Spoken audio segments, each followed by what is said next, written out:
해가 진 밤, 월유가 읽어주는 이야기. 안녕하세요. 월유입니다. 오늘은 아서 코난 도일의 셜록 홈즈 추리걸작선 레이디 프랜시스 카팍스의 실종을 이어서 읽겠습니다.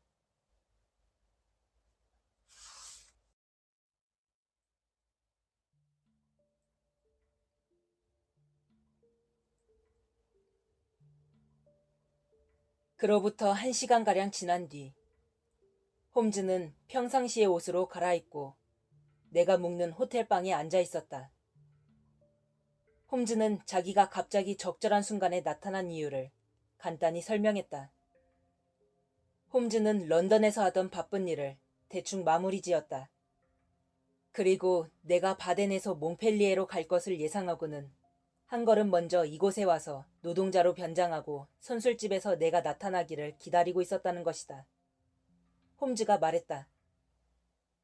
지금 현재까지 자네는 가능한 한도의 실패는 모조리 저질러온 셈일세. 자네의 그 수사라는 것은 어디에 가든 소동만 일으켰지 아무것도 성과가 없지 않은가? 나는 심통이 나서 말했다. 자네라고 해도 아마 이 이상 잘할 순 없을 걸세. 아마는 덤이고 나는 실제로 멋진 성과를 올렸으니까. 그런데 이 호텔에는 필립 그린이라는 귀족 한 분이 묵고 있네. 그분으로부터 보다 확실한 단서를 얻을 수 있을 걸세.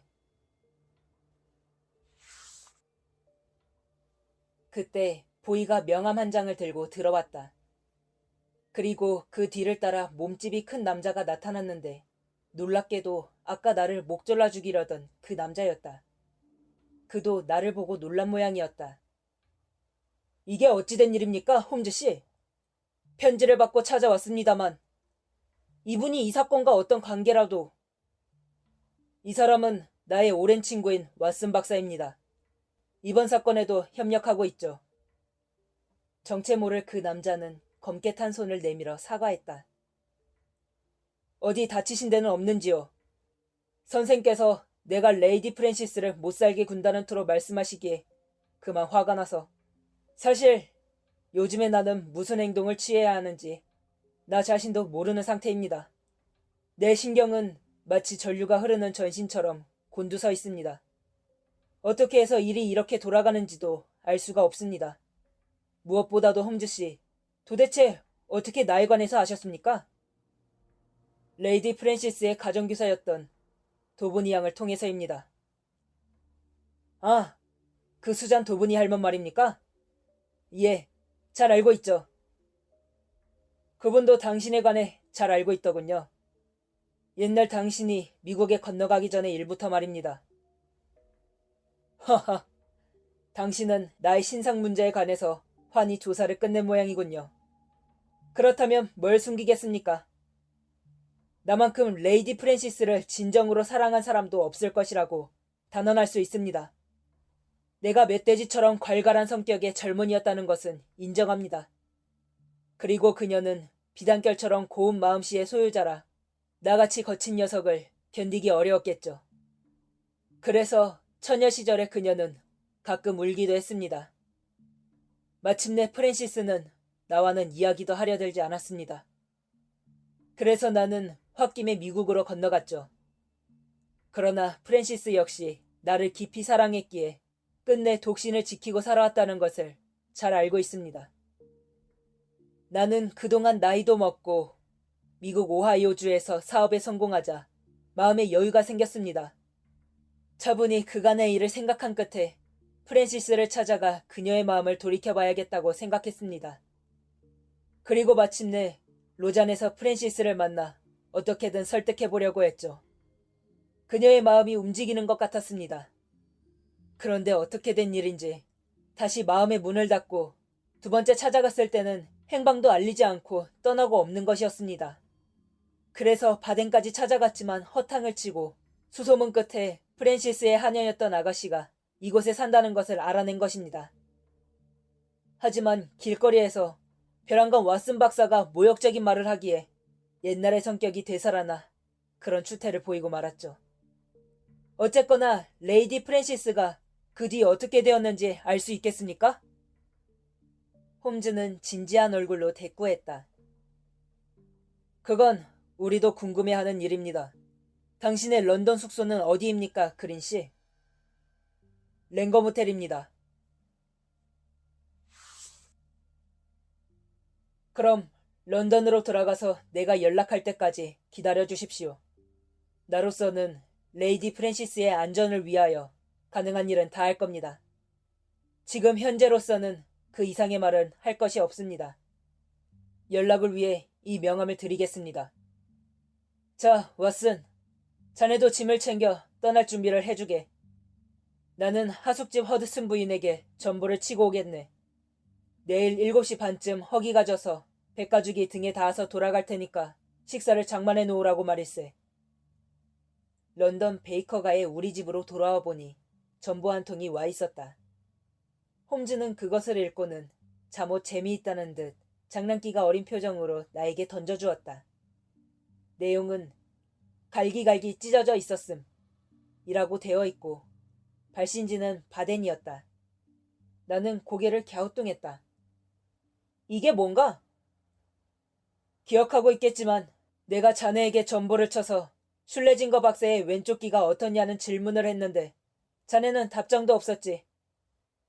그야 박사 일행은 이미 바덴을 떠나서 살펴볼 수가 없었잖아. 맞아. 그래서 나는 다시 앵리셔 호텔의 지배인에게 같은 질문에 전보를 쳤지. 이게 그 회답일세. 이 회답에서 뭘 알았다는 건가? 우리의 상대가 극히 교활하고 위험스러운 인물이라는 것을 알았네. 남미에서 왔다는 선교사 슐레징거 박사란 예수파는 피터스라는 바로 그 작자일세. 이 남자는 호주에서 손꼽히는 악당으로 알려져 있네. 마음이 약하거나 신앙심이 깊은 독신녀를 상대로 사기를 치는데 프레이저라는 여자가 그의 조수 노릇을 하고 있네. 이번 사건에서 선교사가 등장했다고 하기에 감이 잡히더군. 그래서 그의 특징이 왼쪽 귀의 모습을 물어본 것인데 너덜거리는 귀라니까 이제 확증을 잡았네. 귀가 그렇게 된 것은 술집에서 행패를 부리다가 술집 아가씨가 물어뜯어서 그런 꼴이 되었다더군. 레이디 프랜시스가 이런 악당의 손에 걸려든 이상 마음을 못 놓겠군. 그녀는 이미 살해되었거나 아니면 어딘가에 갇힌 상태이기에 도분이 양을 비롯한 친지들에게 편지 한 통 보내지 못하고 있는 것이 분명하네. 현재 런던에 있겠지만 그 은신처는 알 길이 없고. 하여간 허드슨 부인의 특별 요리를 배불리 먹고 나서 찾아보세. 경시청의 레스트레이드 경감에게도 알려주고. 수백만 명이 들끓는 런던에 섞여 들어온 세 사람을 찾아낸다는 것은 사실 쉬운 일이 아니었다. 여러 갈래로 수소문을 해봤지만 알 길이 없었고 슐레징거가 출입할 만한 장소는 모조리 찾아보았으나 허사였다. 초조한 나날이 일주일가량 흐른 어느 날 갑자기 한 줄기 빛이 보이기 시작했다. 웨스트 민스터 거리에 있는 보빈턴 정당포에 옛 스페인 양식의 은과 다이아몬드로 된 목걸이가 들어온 것이다. 저당을 잡힌 사람은 목사 차림에 체구가 크고 수염이 없는 남자였다는데 장부에 적힌 주소와 이름은 가짜였다. 귀가 잘 보이지 않았다고 하나 인상으로 보아 슐레징거가 틀림없었다. 필립 그린은 레이디 프랜시스가 걱정되어 그동안 3번이나 홈즈를 찾아왔었다. 3번째 찾아왔을 때는 그러한 새로운 사실을 알아낸 지 1시간도 안 돼서였다. 그린 씨의 큰 몸집에 걸친 옷이 헐렁해 보였다. 근심 걱정으로 살이 빠진 것이다. 홈즈는 그린과 얼굴을 대하기가 무섭게 말했다. 놈은 레이디 프랜시스의 보석들을 전당포에 내놓기 시작했습니다. 손을 쓸 때가 왔습니다. 내가 할 일은? 그들은 당신을 모르고 있겠죠? 얼굴을 마주친 일이 없으니까요. 놈은 또 어느 전당포에든 나타날 것입니다. 그럴 경우 우리는 놈을 물고 늘어져야 합니다.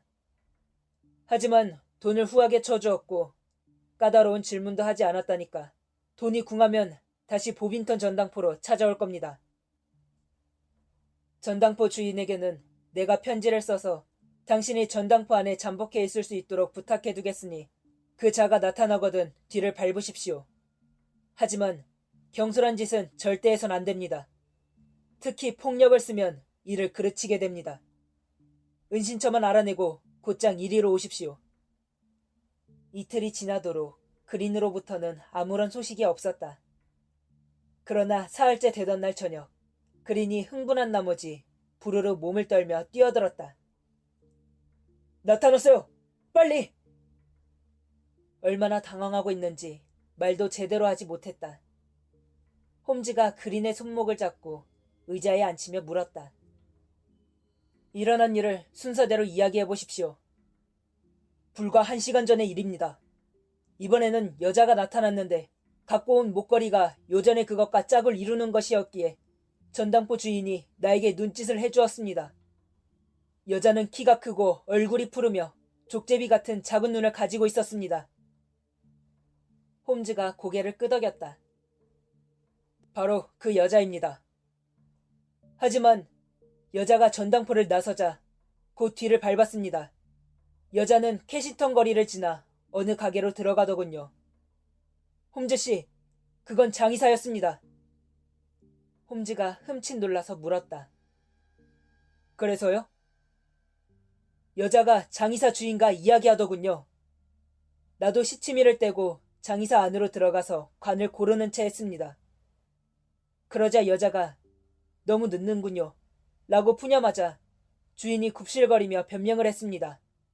그럴 수밖에 없는 것이 흔한 물건이 아니어서 시간이 걸립니다. 그때 여자가 흘끗 나를 바라보았기에 나는 관의 값을 물어보고는 먼저 밖으로 나와 골목 속에 몸을 숨겼습니다. 여자는 경계를 하기 시작한 모양인지 그곳을 나오자 주위를 둘러보고는 지나가던 마차에 올라탔습니다. 나도 재빨리 마차를 집어타고 그 뒤를 밟았죠. 여자는 브릭스턴 거리의 폴트니 광장 36번지에서 내렸습니다. 나는 그대로 그 앞을 지나쳐 길이 구부러진 곳에서 마차를 내려서는 그 집을 감시하고 있었습니다. 누굴 봤나요? 창은 모두가 캄캄하고 아래층 방 하나에만 불이 켜져 있었습니다. 하지만 덧문이 닫혀 있어서 안은 보이지 않았습니다. 집 주위를 서성거리며 어찌할 것인가를 궁리하고 있는데 포장을 두른 집마차가 와서 집 앞에 섰습니다. 두 사람이 내리더니 마차 안에서 무엇인가를 내려 현관의 계단 위로 끌어올렸는데 그것은 관이었습니다. 뭐라고요? 나는 곧장 안으로 뛰어들려고 했죠. 그때 문이 열리고는 인부들이 관을 들고 안으로 들어갔습니다. 문을 연 것은 그 여자였습니다. 그 여자는 문득 나를 바라보았는데 내가 아까의 그 남자라는 것을 눈치챈 것 같았습니다. 여자가 흠칫 놀라며 황급히 문을 닫았으니까요. 당장에 쫓아 들어가고 싶었으나 당신과 한 약속도 있기에 이렇게 이곳으로 달려왔죠. 홈즈는 편지지에 급히 무언가를 쓰면서 말했다. 잘하셨습니다. 영장 없이는 정식으로 수색을 할 수가 없습니다. 그래서 이 편지를 갖고 가 경찰에게 법적인 영장을 받아와 주시면 고맙겠습니다. 다소 문제가 있을지 모르나 보석을 강탈한 것만으로도 충분합니다. 꼭 레스트레이드 경감을 만나십시오. 하지만 그 사이에 프랜시스가 살해될지도 모릅니다. 그 관을 왜 사들였을까요?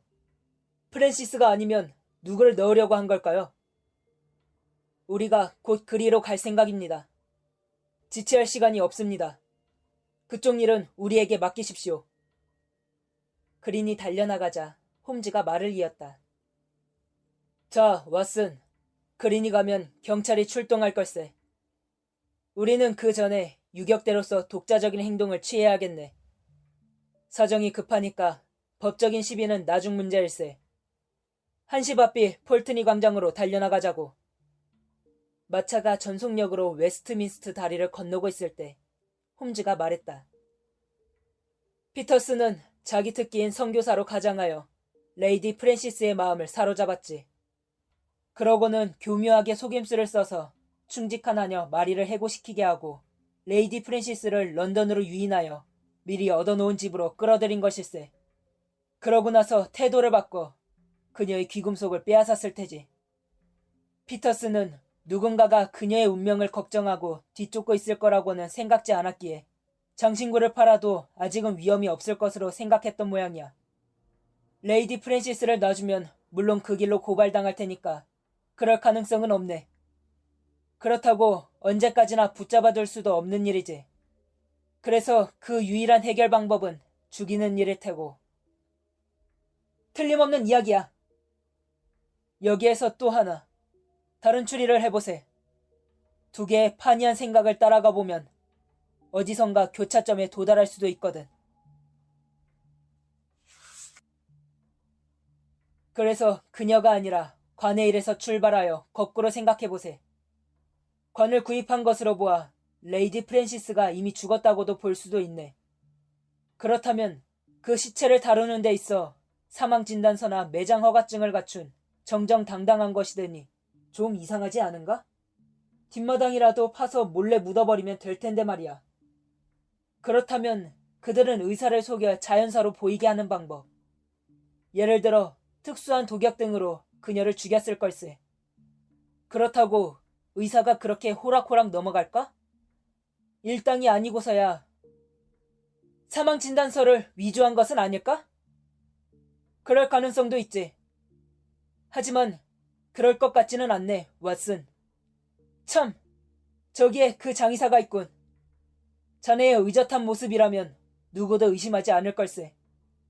폴트니 광장에서 치르는 장례는 내일 몇 시에 있는지 물어봐주게. 점원은 아무런 의심도 없이 내일 아침 8시라고 대답했다. 홈즈가 고개를 갸우뚱했다. 어떤가 왓슨? 만사가 다 공공연하지? 어떤 재주를 부렸던 법률에 따른 수석을 밟았으니 두려울 것이 없다는 투야. 자, 이렇게 되면 정면 공격으로 쳐들어갈 수밖에 도리가 없네. 무장은 되어 있나? 지팡이가 있네. 좋아. 이쪽은 강하다고. 정의의 싸움이라면 그 힘은 3배라고 했지. 경찰이 올 때까지 기다리거나 법을 지킨답시고 구경만 할 틈이 없네. 왓슨, 서로의 행운을 빌자고.